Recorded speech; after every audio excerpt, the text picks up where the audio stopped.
Nous vivons dans une époque qui se réclame de la liberté d'expression, mais qui peine à tolérer les voix dissonantes.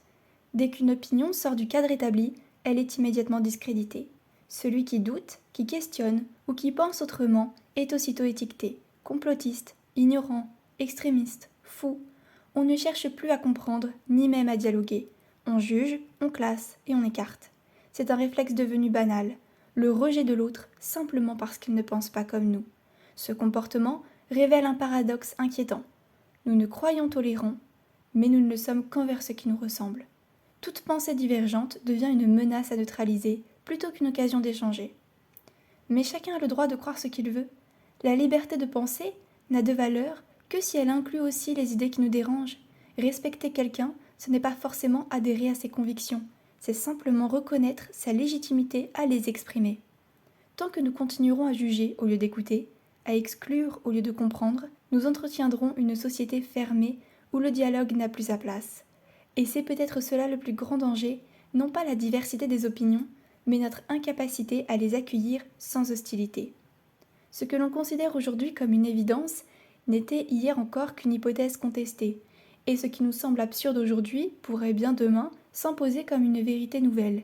L'histoire regorge d'exemples où le consensus d'une époque a fini par céder face à la nouvelle connaissance. La science elle-même, que l'on brandit parfois comme une autorité indiscutable, ne progresse que parce qu'elle accepte d'être remise en question. Elle repose sur le doute, l'expérimentation, la réfutation. C'est précisément ce mouvement de remise en cause constante qui la rend crédible et vivante. À certains égards, la méthode socratique nous offre un modèle salutaire. Elle ne cherche pas à imposer une vérité, mais à interroger. Elle ne part pas du principe que l'on sait, mais qu'il est nécessaire de comprendre comment et pourquoi l'on croit savoir. Ainsi, poser une question, c'est déjà ouvrir un espace de réflexion. Ce n'est pas attaquer la vérité, c'est la mettre à l'épreuve. Et si elle résiste, alors elle s'en trouve renforcée. Mais si elle vacille, peut-être est-il temps de l'ajuster. Refuser le débat, c'est confondre certitude et vérité. C'est préférer le confort du connu à l'inconfort du réel. Et c'est précisément là que réside le danger, dans cette volonté de figer le monde, de le simplifier à l'extrême jusqu'à ne plus tolérer la moindre complexité. Discuter, ce n'est pas chercher à avoir raison à tout prix. C'est accepter de se confronter à d'autres points de vue, non pas pour vaincre, mais pour comprendre. Un échange véritable n'a rien d'un combat, c'est une rencontre entre deux consciences qui, même opposées, peuvent s'enrichir mutuellement. Mais pour que ce dialogue ait lieu, encore faut-il faire preuve d'une qualité devenue rare, l'humilité. L'humilité de reconnaître que nos certitudes peuvent être fragiles, l'humilité d'admettre que l'on ne détient peut-être pas toute la vérité, et surtout l'humilité d'écouter sans mépriser. Face à une personne qui pense différemment, notre premier réflexe devrait être la curiosité et non le jugement. Pourquoi pense-t-elle cela? D'où lui viennent ses convictions? Que cherche-t-elle à exprimer au-delà des mots ou de ses théories? Il ne s'agit pas d'adhérer à ce que la personne en face est en train de te dire, mais de créer un espace où l'échange est possible. Car c'est dans une ouverture que peut naître le doute fertile, celui qui nous pousse à réfléchir, à nuancer et à grandir.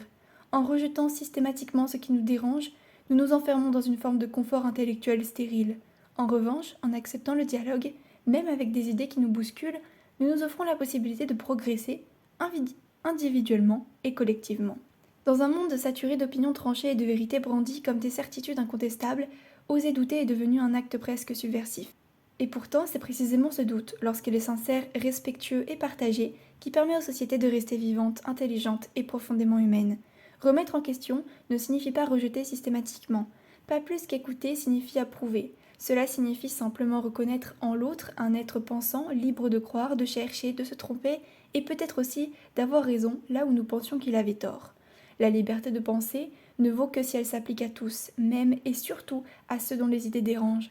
Alors plutôt que de juger trop vite, écoutons, plutôt que de ridiculiser, questionnons et surtout apprenons à douter ensemble, non pas pour tout relativiser, mais pour faire de la vérité non plus une arme, mais un chemin. Alors la prochaine fois que quelqu'un te dit qu'il pense que la Terre est plate, ne te moque pas de lui, mais essaie de discuter. Je ne te demande pas d'adhérer à ses théories, mais plutôt à comprendre pourquoi il pense comme ça.